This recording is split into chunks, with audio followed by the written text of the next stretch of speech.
Kolose pasal yang pertama, ayat yang ke-21 sampai 23 saya bacakan buat kita semuanya. Juga kamu yang dahulu hidup jauh dari Allah dan yang memusuhinya dalam hati dan pikiran, seperti yang nyata dari perbuatanmu yang jahat. Sekarang diperdamaikannya di dalam tubuh jasmani Kristus oleh kematiannya, untuk menempatkan kamu kudus dan tak bercela dan tak bercacat di hadapannya.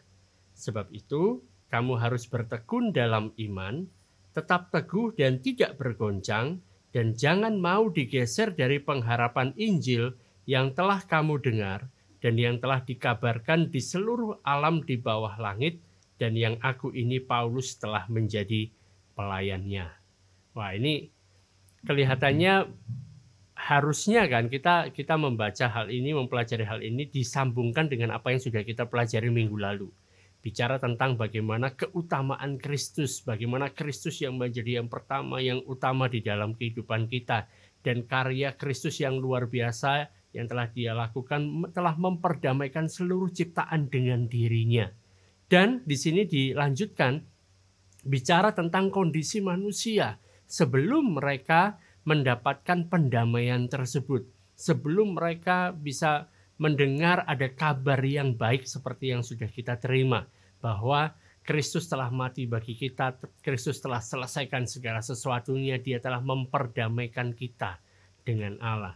Di sini dikatakan bahwa juga kamu yang dahulu hidup jauh dari Allah dan yang memusuhinya dalam hati dan pikiran, seperti yang nyata dari perbuatanmu yang jahat. Jadi gara-gara manusia itu hidupnya jauh dari Allah, gara-gara mereka memusuhi Allah, maka nampak dari tingkah lakunya, dari hal-hal yang dia kerjakan, kelihatan ada perbuatan-perbuatan yang jahat. Jadi bukan sebaliknya. Kita mungkin berpikir saya dulu berpikirnya seperti ini.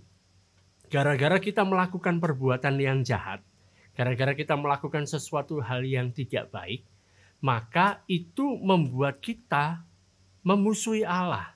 Gara-gara kita melakukan sesuatu hal yang jahat. Dan gara-gara itu juga, maka kita menjadi hidup kita jauh dari Allah sebab kita melakukan hal yang jahat. Tapi firman Tuhan mengatakan kepada kita sebaliknya. Justru karena kita memang sudah jauh dari Allah, maka perilaku kita, tingkah laku kita menjadi jahat. Nah, ini sama dengan begini. Ada orang-orang mengatakan bahwa gara-gara aku melakukan dosa, maka aku jadi orang berdosa. Ini hanya terjadi pada manusia yang pertama, yaitu Adam saja. Jadi gara-gara Adam makan buah pohon pengetahuan yang baik dan jahat, dia melakukan tindakan itu, maka jatuhlah dia ke dalam dosa. Tapi berbeda dengan kita. Kita tidak melakukan dosa sama seperti si Adam. Tetapi kita adalah orang-orang berdosa dari awalnya. Gara-gara kita jadi orang berdosa, kita adalah orang berdosa, maka kita melakukan hal-hal dosa. Jadi bukan sebaliknya gitu ya. Karena kalau kita flashback lagi dalam kehidupan kita ya, mungkin kita mengingat atau mungkin kalau kita nggak ingat kita bisa mengamati. Misalnya seorang anak kecil itu bisa dikatakan dia pada ada tahapan yang disebut sebagai tahapan innocence, di mana dia tidak mengetahui mana yang baik, manakah yang jahat, nggak ngerti. Pokoknya yang dia lakukan ya dia lakukan saja, namanya juga anak-anak gitu kan. Tapi sampai satu titik di dalam kehidupannya dia kemudian mulai bisa melakukan dosa gitu. Dia mulai bisa berbohong. Saya yakin tidak ada orang tua yang waras yang ngajari anaknya, nak, gini loh caranya berbohong. Nah, kalau mau berbohong itu caranya begini biar bohongmu itu sukses. Saya pikir nggak ada orang tua yang segila itu ngajari anaknya. Justru yang diajari kepada anaknya adalah jangan berbohong. Yang diajari kepada anaknya adalah supaya anak ini mengatakan hal yang jujur. Tetapi anak kecil bisa dengan sendirinya berbohong. Siapa yang ngajari? Nah, Karena memang sudah berada di dalam dosa. Gara-gara sudah ada di dalam dosa, makanya melakukan hal-hal yang berdosa, hal-hal dosa. Nah, sama seperti hal ini yang dikatakan di dalam ayat yang ke-21, kamu dulu itu jauh dari Allah. Gara-gara kamu jauh dari Allah, maka kamu itu memusuhi Allah.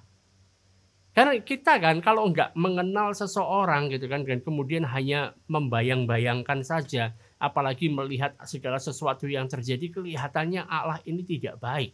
Kelihatannya Allah ini tidak ada kasihnya. Karena kalau melihat banyak sekali penderitaan di muka bumi ini. Mungkin saudara-saudara pernah berpikir sampai seperti itu gitu. Sebenarnya gara-gara kita jauh dari Allah, kemudian kita memusuhi Allah. Dan gara-gara hal tersebut juga, maka perilaku kita menjadi perilaku yang jahat. Tetapi kabar baiknya di ayat yang ke-22 dikatakan bahwa sekarang kita itu telah diperdamaikan di dalam tubuh jasmani Kristus oleh kematiannya. Jadi memang dulu aku adalah orang yang jauh dari Allah. Memang dulu aku adalah orang yang berdosa. Memang dulu aku adalah orang yang memusuhi Allah, yang tingkah lakuku itu tidak baik. Ya kan? Tingkah lakuku itu, perbuatanku adalah perbuatan yang jahat. Tetapi oleh karena kedatangan Kristus ke muka bumi, Dia telah memperdamaikan aku dengan Allah di dalam tubuh jasmaninya melalui mati di atas kayu salib bagi aku. Dan tujuannya di sana, tujuan supaya mengapa Kristus itu mati di atas kayu salib, supaya saudara dan saya bisa ditempatkan sebagai orang-orang yang kudus dan tidak bercela, tidak bercacat di hadapannya. Di hadapan siapa? Di hadapan Allah. Jadi karena karya Kristus, karena Kristus mati di atas kayu salib, karena kematiannya secara jasmani itu menempatkan kita di hadapan Allah sebagai orang-orang yang kudus, yang tidak bercacat, yang tidak bercela di hadapan Dia. Ini hal penting. Karena kalau misalnya Allah melihat kita sebagai orang yang tidak kudus, Allah melihat kita sebagai orang yang banyak sekali cacatnya, banyak sekali celahnya, maka kita tidak bisa berada di hadiratnya. Karena Dia adalah Allah yang kudus. Gak mungkin bisa bersatu dengan kita.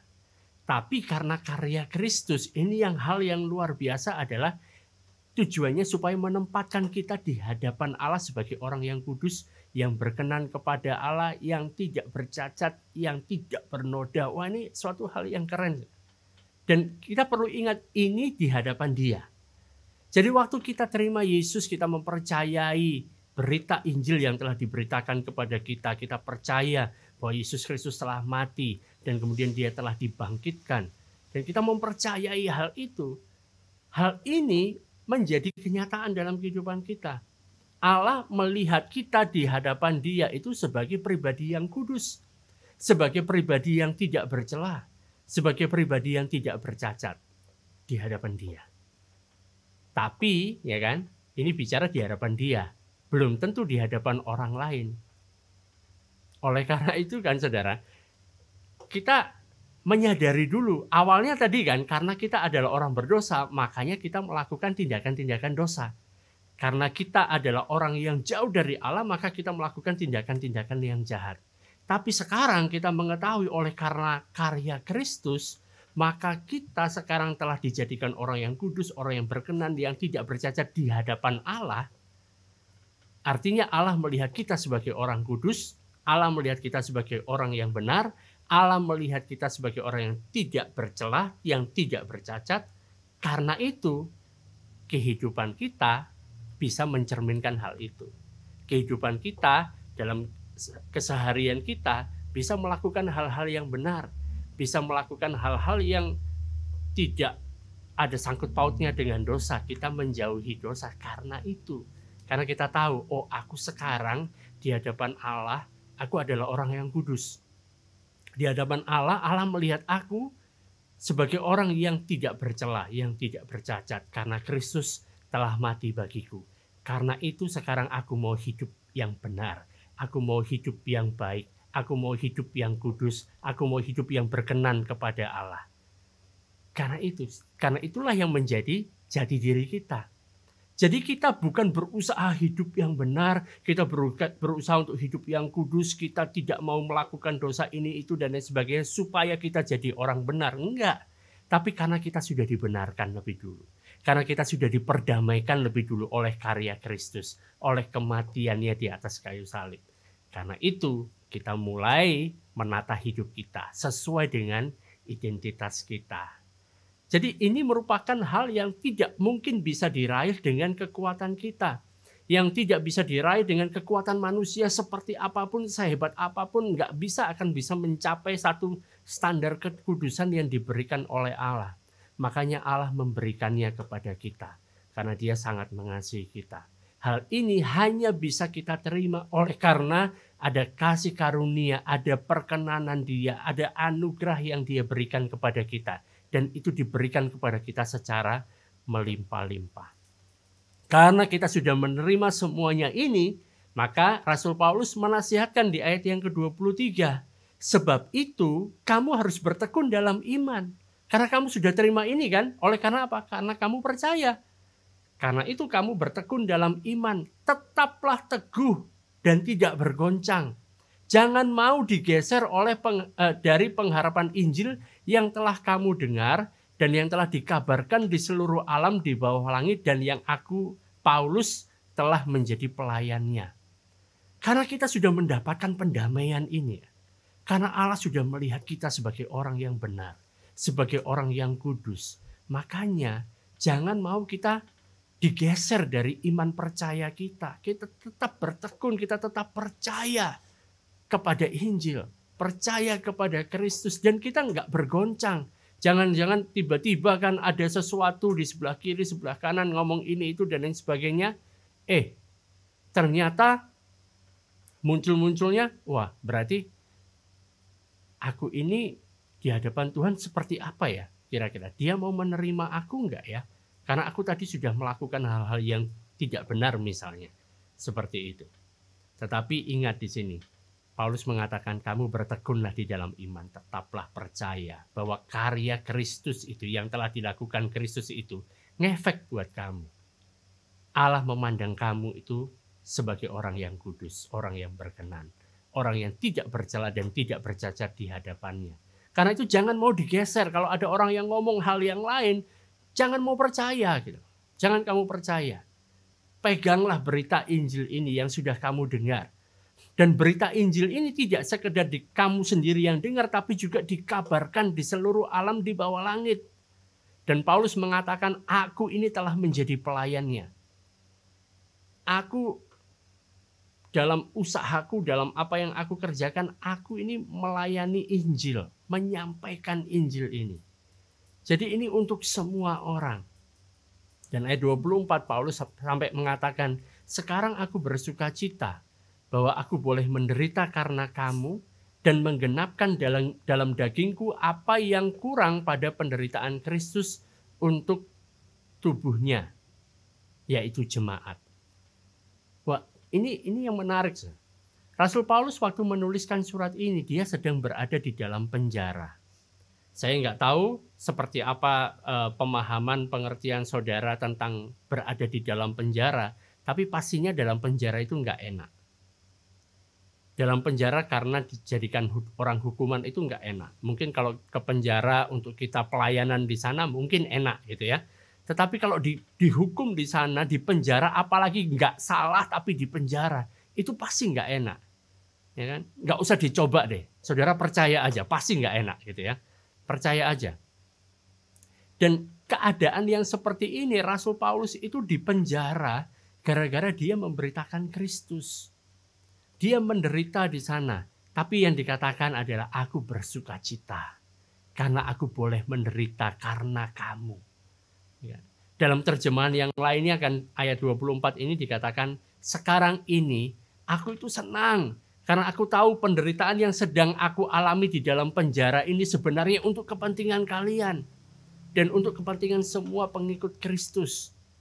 Justru gara-gara aku ada di dalam penjara ini, Injil makin disebarluaskan lebih luar biasa. Dan dia mengatakan kita ini semua itu masing-masing merupakan tubuh Kristus. Kita adalah anggota tubuh Kristus di dunia ini. Jadi kalau ada satu bagian dari tubuh Kristus itu yang menderita, artinya Kristus sendiri turut menderita. Kan sama seperti kita kan, kita punya tubuh. Kalau misalnya katakannya jari kelingking saya ini sakit gitu kan. Seluruh tubuh bisa merasakan bahwa ini lagi sakit. Dan kita adalah tubuh Kristus, dan kalau kita mengalami penderitaan, Kristus juga mengalami hal yang sama. Dia turut menderita. Dan Rasul Paulus mengatakan, aku telah dipilih oleh Dia untuk menderita di dalam penjara ini. Untuk apa? Untuk bisa menguatkan kamu semuanya orang percaya. Bayangkanlah saudara, kalau misalnya kan kita dikuatkan oleh orang yang aman-aman saja, yang tenang, semuanya tersedia, dia orang bebas, pokoknya nggak ada permasalahan apapun juga, dan kemudian dia menguatkan kita, udahlah tenang saja, nanti semuanya pasti berlalu. Kita mungkin kadang-kadang bertanya, kamu nggak merasakan sih apa yang aku rasakan. Tapi kalau yang ngomong seperti itu adalah orang yang memang berada di dalam penjara seperti Rasul Paulus, yang mengalami penganiayaan tapi dia bisa memberikan nasihat. Bersukacitalah, bersukacitalah. Aku ada di sini memberikan kekuatan, memberikan nasihat kepada kamu, bersukacitalah. Dan ini hal yang luar biasa untuk menguatkan semua orang percaya. Bayangkan sudah, Rasul Paulus berada di dalam penjara ini sekitar 2000-an tahun yang lalu. Tapi sampai sekarang surat yang dia tuliskan ini bisa menguatkan kita juga. Jadi artinya nggak sia-sia penderitaan yang dia alami masuk di dalam penjara pada waktu itu. Hingga sampai saat ini kita juga bisa mendapatkan keuntungan dari sana. Kita bisa belajar dari sana. Nah, kita lanjut sekarang. Di ayat yang ke-25 dan seterusnya saya bacakan. Aku telah menjadi pelayan jemaat itu sesuai dengan tugas yang dipercayakan Allah kepadaku untuk meneruskan firman-Nya dengan sepenuhnya kepada kamu. Yaitu rahasia yang tersembunyi dari abad ke abad dan dari turunan ke turunan. Tetapi yang sekarang dinyatakan kepada orang-orang kudus-Nya. Kepada mereka, Allah mau memberitahukan betapa kaya dan mulia rahasia itu di antara bangsa-bangsa lain, yaitu Kristus ada di tengah-tengah kamu. Kristus yang adalah pengharapan akan kemuliaan. Dialah yang kami beritakan apabila tiap-tiap orang kami nasihati dan tiap-tiap orang kami ajari dalam segala hikmat. Untuk memimpin tiap-tiap orang kepada kesempurnaan dalam Kristus. Itulah yang kuusahakan dan kupergumulkan dengan segala tenaga sesuai dengan kuasanya yang bekerja dengan kuat di dalam aku. Nah, waktu Rasul Paulus menuliskan kata-kata seperti ini kan, bahwa aku telah menjadi pelayan jemaat itu sesuai dengan tugas yang dipercayakan Allah. Ini merupakan satu istilah yang dipakai seperti seorang tuan yang memberikan perintah kepada hamba-hambanya, kepada budak-budaknya. Dan Paulus mengatakan, inilah tugasku. Ini bagaikan seorang tuan rumah kan, kita misalnya kita tinggal di satu rumah, tinggal bareng dalam satu rumah, kemudian si pemilik rumah ini, si tuan ini mengatakan dibagi tugas. Oke, tugasmu ini, tugasmu itu. Kamu misalnya tugasmu adalah bagian membersihkan kebun, tugasmu nanti untuk cuci pakaian, tugasmu nanti untuk masak gitu kan. Nah, ada pembagian tugas di dalam rumah itu. Dan Rasul Paulus kedapatan tugas yang seperti ini. Dia dapat tugas, ini tugasku di dalam keluarga ini, di dalam rumah ini. Dan Paulus melihat bahwa pelayanan Kristen itu merupakan tugas, merupakan pelayanan, suatu hal yang perlu untuk dilakukan di dalam rumah, di dalam keluarga. Karena kita semua satu keluarga. Makanya bisa saling melayani satu dengan yang lain. Saudara, saat kita menjadi orang percaya, saat kita menjadi orang dalam tanda kutip menjadi orang Kristen gitu kan, kita telah dijadikan keluarga Allah. Dan kita, karena kita adalah anggota keluarga, kita punya bagian untuk kita kerjakan masing-masing di dalam keluarga ini. Kita punya bagiannya. Sama seperti kita sekarang berada di dalam rumah kita masing-masing, di dalam keluarga kita masing-masing. Ada tugas-tugas yang harus kita kerjakan. Ada bagian-bagian kita. Mungkin ada bagiannya yang perlu untuk dia bersih-bersih misalnya, atau bagian di mana dia harus bekerja mencari nafkah misalnya. Macam-macam gitu. Tapi semua orang punya tugasnya masing-masing. Ada peranannya masing-masing di dalam rumah itu untuk dikerjakan. Nah, kalau saudara misalnya belum menemukan kira-kira tugasku apa sih? Perananku apa sih di dalam keluarga ini gitu ya. Di dalam tubuh Kristus ini, di dalam keluarga Allah ini. Maka kita kalau belum ketemu seperti itu, kita belum bisa menemukan bahwa kenapa sih Kristus itu memanggil kita menjadi anggota tubuhnya. Karena itu cepat-cepat temukanlah, kira-kira bagianku itu apa sih? Ya. Dan saya nggak bisa ngomong sama saudara, oh kamu bagiannya ini ya, kamu bagiannya itu, karena saya bukan Kristus. Ya kan? Kalau saudara misalnya belum tahu bagianku di mana, ya tanya aja sama sang kepala, tanya sama dia. Nah, tugas Paulus di sini adalah dia diberikan tugas untuk memberitakan, untuk preach atau untuk khotbah. Apa yang diberitakan, apa yang perlu untuk dia sampaikan. Wah, ini suatu hal yang sangat menarik menurut saya. Karena seringkali kan kita itu disuruh oleh orang untuk menyimpan rahasia. Betul enggak? Tiap kali kan waktu ngomong ketemu sama orang, aku kasih tahu ya, ini rahasia ya. Jangan dikasih tahu sama siapa-siapa ya. Ini aku hanya ngomong sama kamu saja. Jangan kamu cerita ke yang lain. Itu tugas yang seringkali diberikan kepada kita. Ya kan? Orang suruh kita untuk menjaga rahasia. Gara-gara ada orang ngomong, ini ya aku kasih tahuin tapi jangan bilang siapa-siapa. Rahasia itu bisa terbongkar kemana-mana. Ya kan? Itu suatu hal yang susah untuk dipegang. Kita setelah diceritain gitu ketemu sama orang lagi ngobrol-ngobrol terus kemudian lanjut. Aku kasih tahu ya rahasia ya.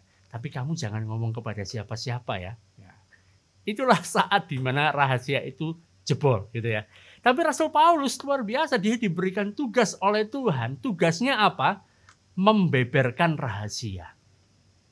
Langsung Tuhan bilang, ini sekarang bukan rahasia lagi, kamu ceritakan pada semua orang bahwa ini tidak lagi menjadi rahasia. Sebelumnya nggak ada orang yang tahu tentang hal ini.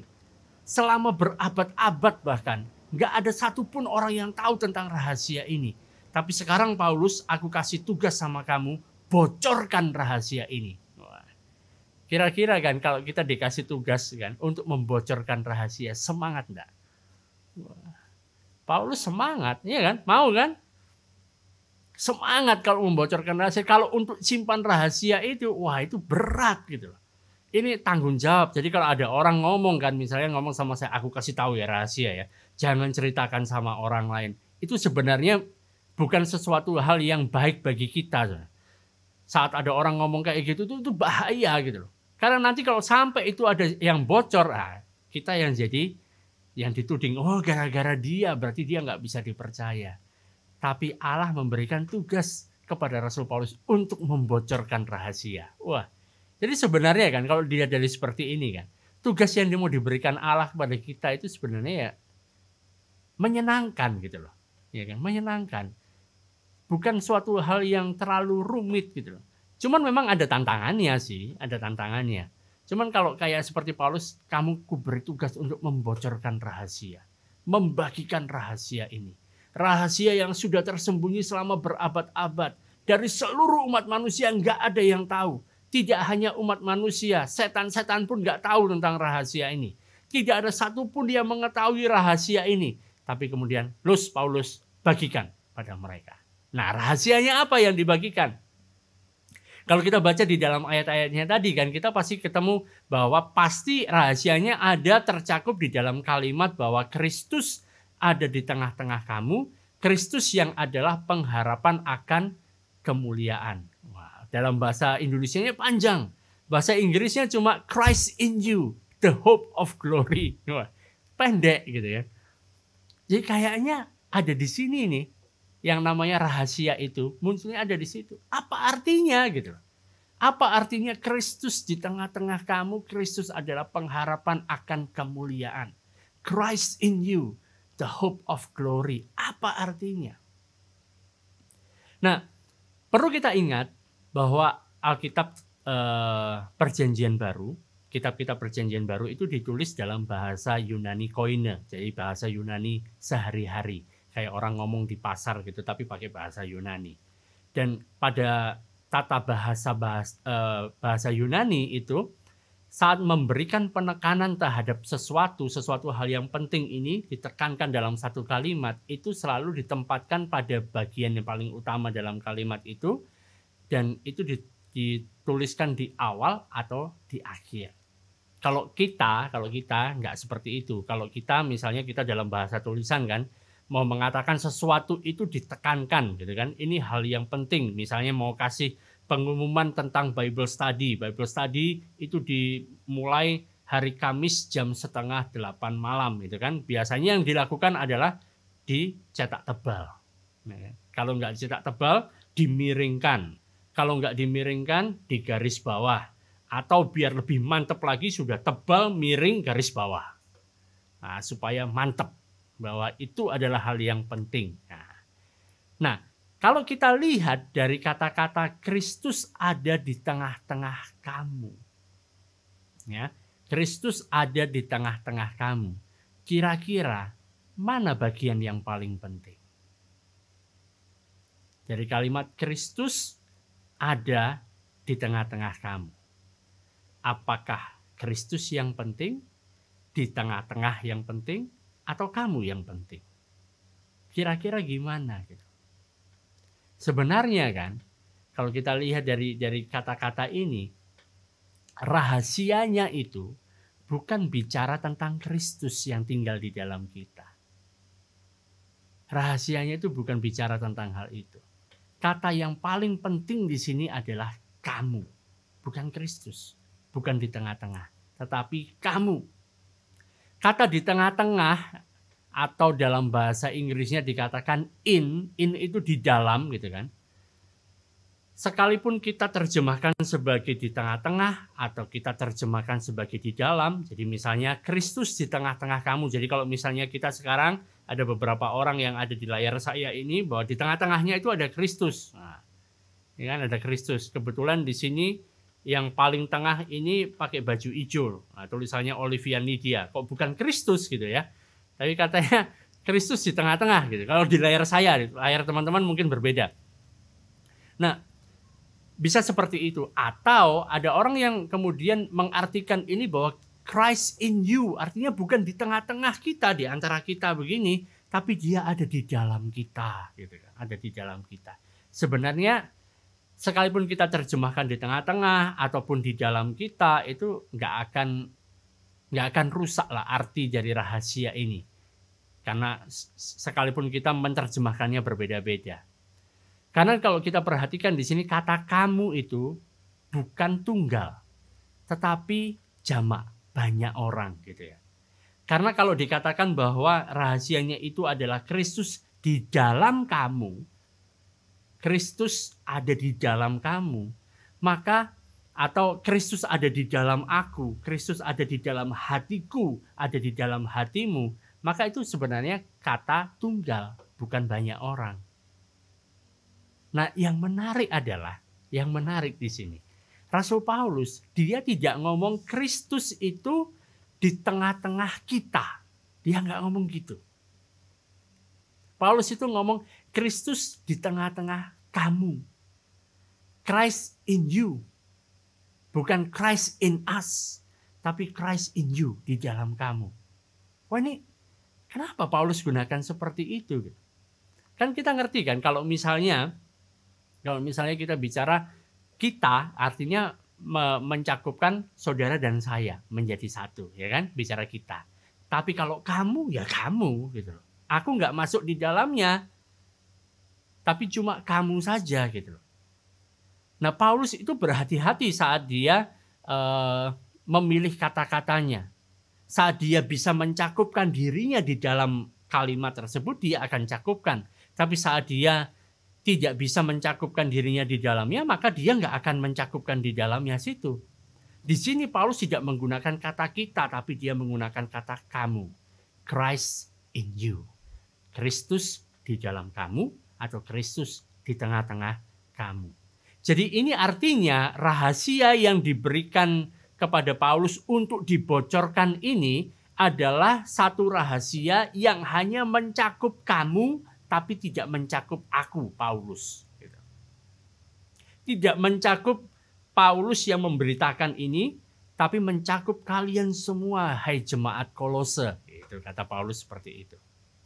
Jadi Paulus yang menyampaikan rahasia ini tidak termasuk di dalamnya. Nah, jadi apa rahasianya? Apakah Kristus yang jadi rahasianya?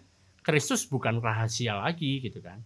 Karena kata Kristus atau Mesias, Mesiah gitu, itu digunakan sudah beribu-ribu tahun namanya gitu. Udah bukan suatu hal yang rahasia. Paling tidak di dalam bahasa Ibrani kan Mesiah gitu kan, Mesias. Bagi orang-orang Yahudi yang ada di sekitar Mediterania sana, mereka mengetahui hal ini bahwa ada Kristus, ada Mesias. Dan dalam bahasa Yunani jadi Kristos. Bukan suatu hal yang rahasia tentang hal itu. Bahkan selama berabad-abad, orang-orang Yahudi mencari-cari Kristus ini, menantikan datangnya Mesias. Dan saat bicara bahwa Kristus atau Mesias ada di tengah-tengah umatnya, itu juga bukan hal yang rahasia. Semua orang menantikan hal itu. Kristus ya harus ada di tengah-tengah umatnya. Nah, terus rahasianya apa gitu?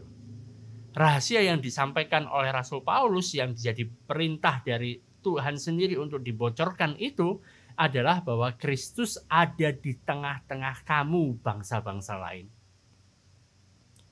Karena saat bicara tentang Kristus, saat bicara tentang Mesias, selama ini pemikiran orang adalah Mesias itu hanya untuk bangsa Yahudi saja. Tapi sekarang rahasia itu dibongkar. Rupanya Mesias atau Kristus itu tidak hanya untuk bangsa Yahudi, tapi juga untuk bangsa-bangsa lain. Untuk saudara dan saya. Wah, ini keren loh. Ada dari teman-teman yang sedang ikut pada malam hari ini yang orang Yahudi.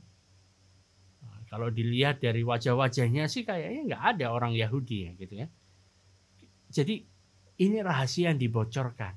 Kristus ada di tengah-tengah kita. Kalau saya yang ngomong. Tapi kalau Paulus yang ngomong, Kristus ada di tengah-tengah kamu, bangsa-bangsa lain. Karena sampai pada saat itu, pada waktu Rasul Paulus menuliskan hal ini, bahwa semua orang berpikir satu-satunya Mesias itu adalah Mesiasnya orang Yahudi. Saat dia datang, dia akan berada di antara orang Yahudi. Dan bahkan sampai saat ini bangsa Israel menantikan datangnya Mesias. Mesias orang Yahudi. Bahwa dia yang akan menyelamatkan umatnya. Yaitu orang Yahudi. Menyelamatkan bangsanya. Yaitu bangsa Israel.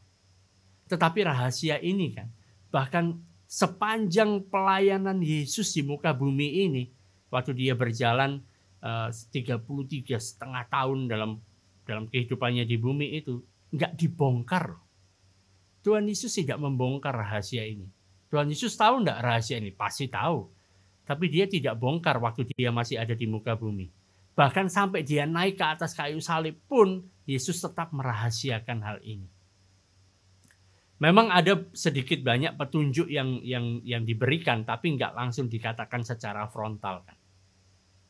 Kalau misalnya kan, saudara ingat bagaimana sikapnya Tuhan Yesus saat dia berhadapan dengan orang dari bangsa lain. Contohnya, waktu dia bertemu dengan seorang perempuan dari Sirofenisia yang anaknya kerasukan setan. Si perempuan ini kan berteriak, ya, Yesus anak Daud, kasihanilah aku. Yang dilakukan Yesus apa? Dia diam saja.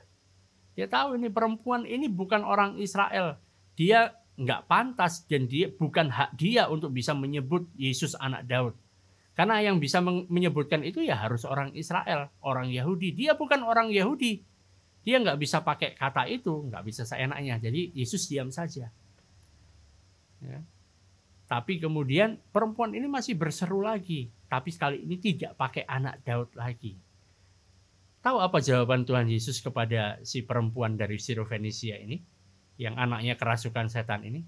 Dia mengatakan, tidak baik memberikan roti yang harusnya diberikan kepada anak-anak, tapi diberikan kepada anjing. Bayangkan saja. Saudara datang minta pertolongan, ya, sama Tuhan Yesus, Tuhan Yesus sebut kamu anjing. Bayangkan, seperti apa rasanya. Tapi kan perempuan ini, karena dia benar-benar melihat kepada Kristus kan, melihat kepada Yesus, dia bilang, iya Tuhan, tapi anjing pun itu makan dari remah-remah yang jatuh dari meja tuannya. Wah, terus dia mengatakan, hei ibu, imanmu besar. Ya, imanmu besar. Bayangkan ini adalah pandangan orang Yahudi kepada orang dari bangsa-bangsa lain. Orang dari bangsa-bangsa lain ini pandangan mereka adalah anjing. Jangan bayangkan anjing seperti anjing piaraan kita gitu loh. Kalau kita punya peliharaan anjing nggak seperti itu, lucu gitu kan. Apalagi ada Cifebe ini anjingnya lucu gitu. Menggemaskan. Kayak di sini juga ada anjing, wah seneng gitu loh. Bagus. Zaman itu nggak ada orang yang mau pelihara anjing gitu loh. Nggak ada yang mau pelihara anjing. Anjing itu semuanya anjing liar. Dan anjing liar karena nggak ada yang mau melihara, makanya yang dilakukan adalah mereka mencari bangkai gitu loh. Dan itu mengerikan. Kalau saudara pernah berada di misalnya di tengah hutan kemudian ada banyak anjing liar, itu ngeri. Dan orang dari bangsa-bangsa lain ini disebut seperti anjing. Artinya waktu itu, ya kan, kalau ini masih berlaku, saudara dan saya disebut sebagai anjing. Zaman sekarang nggak disebut anjing, disebut anjay aja marah, ya kan? Apalagi disebut anjing gitu. Tapi ini yang dikatakan, orang Yahudi melihat seperti itu. Saat ada kemudian berikutnya, cerita berikutnya adalah saat ada orang Yunani mau ketemu dengan Yesus, mau mendengarkan pengajaran yang disampaikan oleh Yesus, ya kan? Kalau orang Yahudi nggak mau mendengar, tapi ada orang Yunani mau mendengar. Nah, di sini kemudian Yesus mengatakan, inilah tiba waktunya, telah tiba saatnya anak manusia untuk dimuliakan. Saat orang dari bangsa-bangsa lain mau mendengar dia. Memang ada petunjuk-petunjuk, tetapi rahasia ini tetap disimpan. Rahasia ini nggak dibongkar pada waktu Yesus masih ada di muka bumi. Tapi setelah kematiannya, setelah kebangkitannya, setelah kenaikannya ke sorga, ya kan? Yang terjadi adalah para muridnya Yesus ini, para muridnya yang berkumpul di loteng atas itu, mereka itu masih memikirkan tentang Mesias itu hanya untuk orang Yahudi saja gitu. Saat mereka berkumpul di sana, mereka tanya sama Yesus, Tuhan, maukah engkau pada masa ini memulihkan kerajaan Israel? Jadi yang dipikirkan tentang diri mereka sendiri, bangsa mereka sendiri. Tapi Yesus menjawab, engkau nggak perlu tahu kapan masa dan waktunya. Ya.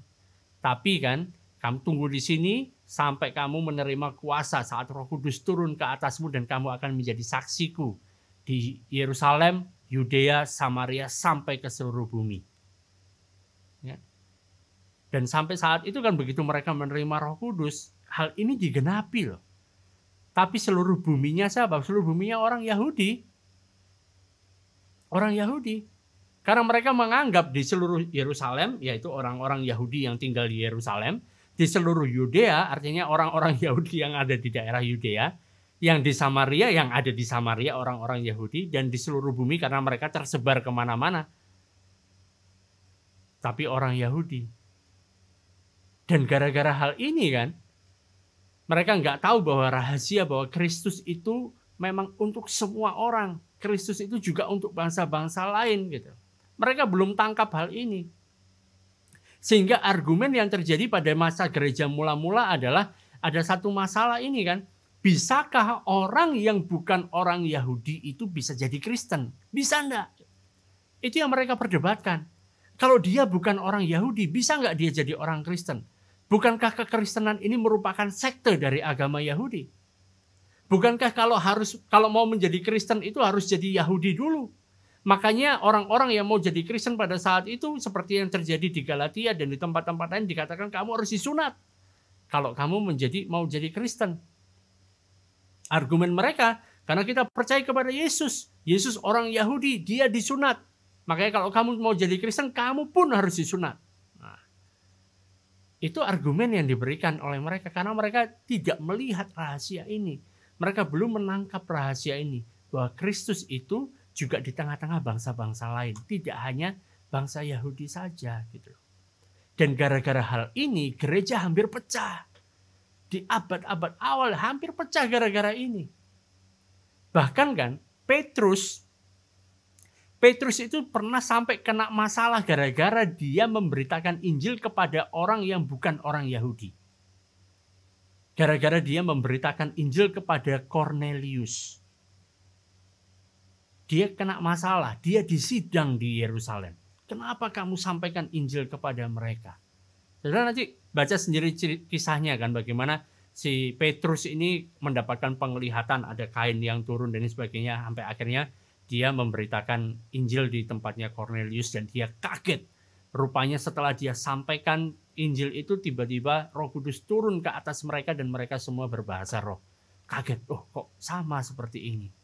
Dan gara-gara itu waktu dia pulang ke Yerusalem dia disidang. Ditanyain, kenapa kamu sampaikan kepada mereka? Tapi Petrus katakan bahwa mereka juga menerima karunia roh yang sama seperti kita. Oh, ini hal yang bahkan orang-orang yang berjalan bersama Yesus selama 3,5 tahun pelayanan yang nggak tahu. Dan rahasia ini dipercayakan kepada Paulus untuk dibongkar.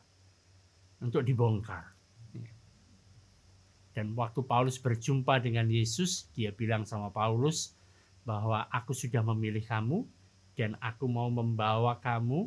Aku mau kamu itu membawa aku kepada bangsa-bangsa yang bukan Yahudi. Bongkarlah rahasia ini. Rahasianya adalah Mesias orang Yahudi itu adalah juga Kristus bagi orang yang bukan Yahudi. Artinya saudara dan saya sekarang kita punya pengharapan karena ada Mesias itu bagi kita. Dan rahasia inilah yang menggerakkan Paulus di sepanjang kehidupannya. Dia percaya bahwa Mesias, ya kan? Dia percaya adanya Mesias itu, percaya Mesias itu sudah datang. Ya kan? Sekalipun pada waktu itu sebelum dia berjumpa dengan Kristus, dia percaya bahwa suatu hari nanti Mesias itu akan datang. Tapi waktu Mesias itu beneran datang, nggak sesuai dengan harapan dia. Orang-orang Yahudi ini beranggapan pada waktu Mesias datang itu adalah Mesias adalah pembebas dari bangsa Yahudi, dari bangsa Israel, supaya mengalahkan Romawi pada waktu itu. Tetapi nggak disangka-sangka, Sang Mesias itu bilang sama Paulus, Paulus, bawalah aku ke bangsa-bangsa lain. Ceritakan bahwa aku juga untuk mereka.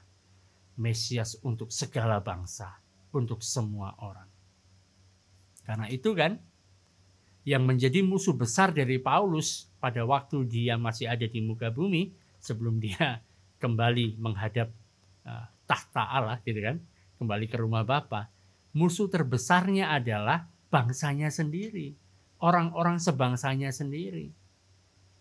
Karena orang-orang sebangsanya ini mengatakan kepada Paulus, kamu telah mengambil apa yang menjadi harapan kami. Kamu telah mengambil sesuatu hal yang memang kami damba-dambakan ini, malah kamu berikan kepada bangsa-bangsa lain. Apa yang harusnya menjadi warisan kami saja, kamu bagikan sama mereka. Karena itu Paulus diserang. Kemanapun dia pergi, kemanapun dia memberitakan Injil, ada serangan itu datang. Karena bangsa Yahudi melihat Paulus ini sebagai pengkhianat bangsanya. Sebab sudah mengambil pengharapan, mengambil kebudayaan, mengambil latar belakang, mengambil janji-janji yang harusnya hanya untuk bangsa Israel, itu diberikan kepada bangsa-bangsa lain. Karena Kristus itu juga ada di tengah-tengah bangsa-bangsa lain. Itulah kenapa Rasul Paulus selama masa hidupnya dia menderita, bahkan sampai dia kehilangan nyawanya. Sampai dia dipenggal kepalanya, dia dipancung.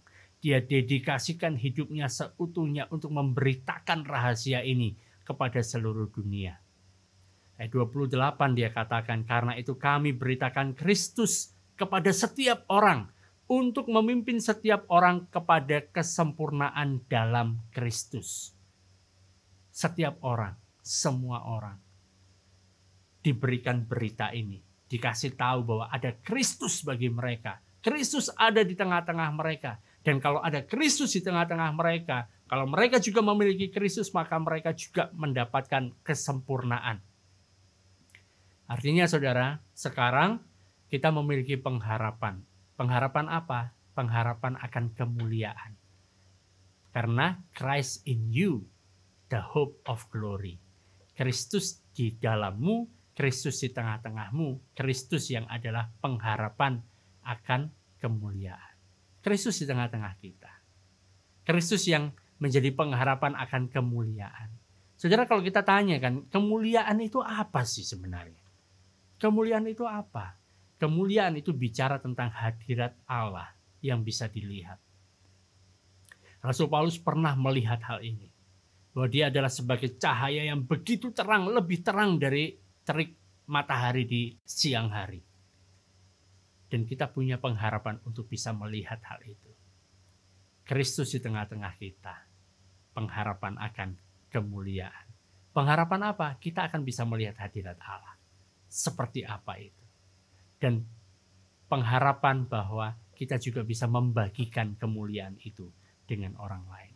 Jika Yesus Kristus adalah Mesias untuk bangsa-bangsa lain juga, maka ada harapan bagi saudara dan saya yang dari bangsa-bangsa lain yang bukan orang Yahudi untuk bisa melihat kemuliaan Allah.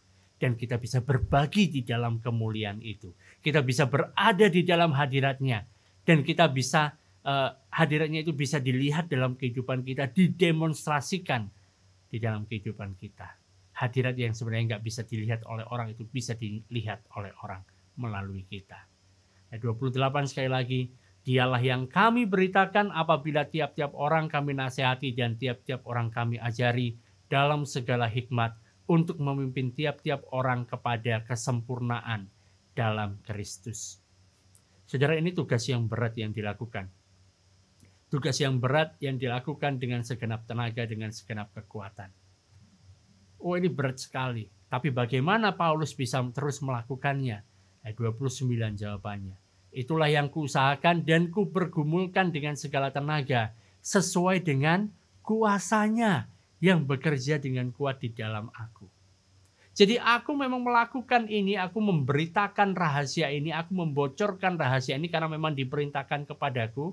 Usahanya itu milikku, di mana aku harus pergi ke sana, aku harus naik kapal sampai kapalnya karam dan lain sebagainya. Aku yang melakukan hal itu, tetapi kan energinya itu berasal dari Dia. Kekuatannya itu berasal dari Dia. Dan ini merupakan dua sisi kehidupan dari kehidupan kekristenan, saudara. Ada orang yang mengatakan bahwa kekristenan itu istinya cuma beristirahat di dalam Tuhan. Kekristenan itu cuma rest in Him. Beristirahat di dalam Dia. Enggak juga seperti itu, saudara. Ada pergumulan dalam kehidupan kita. Ada yang perlu untuk kita kerjakan. Ya kan?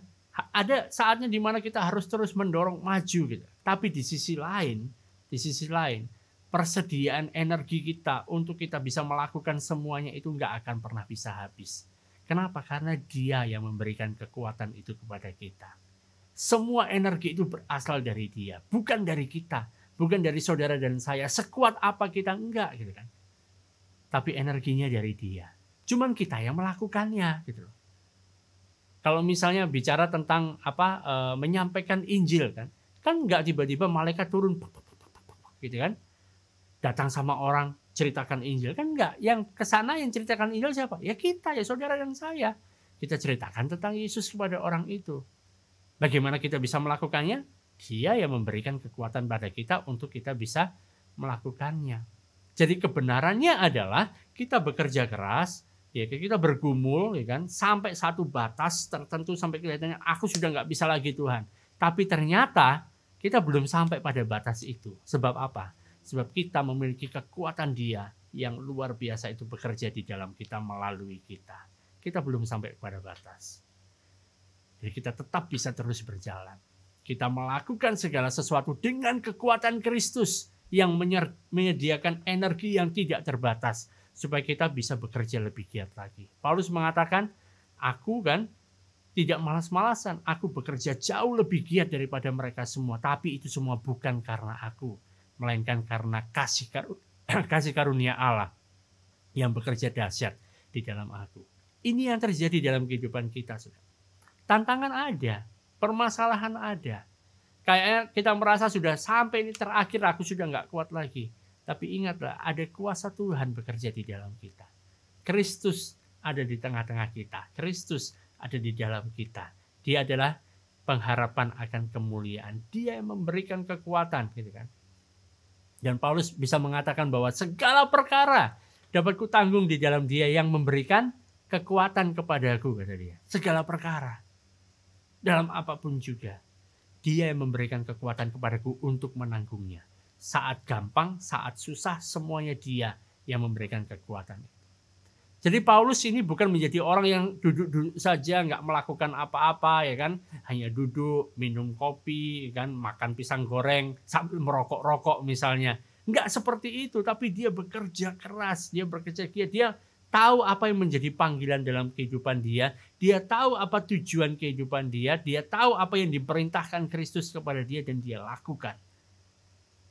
Sampai luar biasa gitu. Sampai dia menghadapi hal-hal yang tidak enak, tapi apa dia mengatakan? Bersukacita. Sebab ada kekuatan dari Kristus yang mengalir tanpa batas. Kerja, usaha bagian kita, saudara. Energi berasal dari Kristus. Kekuatan kuasanya itu ada bersama dengan kita. Itu adalah kehidupan sebagai orang Kristen. Jadi malam hari ini kan, kita mungkin melihat apa sih bagianku di dalam keluarga ini. Di dalam keluarganya Allah ini bagianku apa? Terus bagaimana aku bisa melakukannya? Bagaimana aku bisa mencari jalan-jalan hal-hal yang baru yang bisa aku terapkan, yang bisa aku lakukan untuk memuliakan Kristus, untuk memuliakan Tuhan. Bukan aku lagi, tetapi Kristus yang hidup di dalam aku. Dia yang memberikan kekuatan. Tapi ya kita yang jalan gitu loh. Kita yang melakukan. Kita nggak hanya bilang biarlah kasih karunia saja yang melakukannya. Ya, kasih karunia itu bekerja di dalam saudara dan saya supaya kita bisa melakukan dengan luar biasa. Kekuatannya dari Dia. Dan ini merupakan rahasia. Rahasia yang sudah tersimpan berabad-abad tapi sekarang bukan jadi rahasia lagi. Tapi sayangnya masih banyak orang yang belum tahu bahwa Kristus itu juga tersedia bagi mereka. Karena itu kan kalau misalnya saudara masih bingung apa tugasku, ikutlah, beritakanlah rahasia ini. Kasih tahu sama orang-orang di sekitar kita bahwa Kristus itu ada juga bagi mereka. Tersedia bagi mereka. Sudah mati bagi orang-orang itu, bagi mereka telah mati bagi mereka dan menyediakan keselamatan bagi mereka. Supaya kalau mereka percaya, mereka bisa menerima sebagai status yang baru, sebagai orang yang baik, sebagai orang yang kudus, sebagai orang yang benar, yang tidak bercela, tidak bercacat di hadapan Allah. Dengan demikian, kehidupannya akan berubah di antara orang-orang di sekitarnya, manusia-manusia yang ada di sekitar juga bisa melihat, oh, rupanya ini orang-orang yang percaya kepada Kristus. Mereka benar-benar tidak ada cacatnya, tidak ada celahnya. Amin, saudara.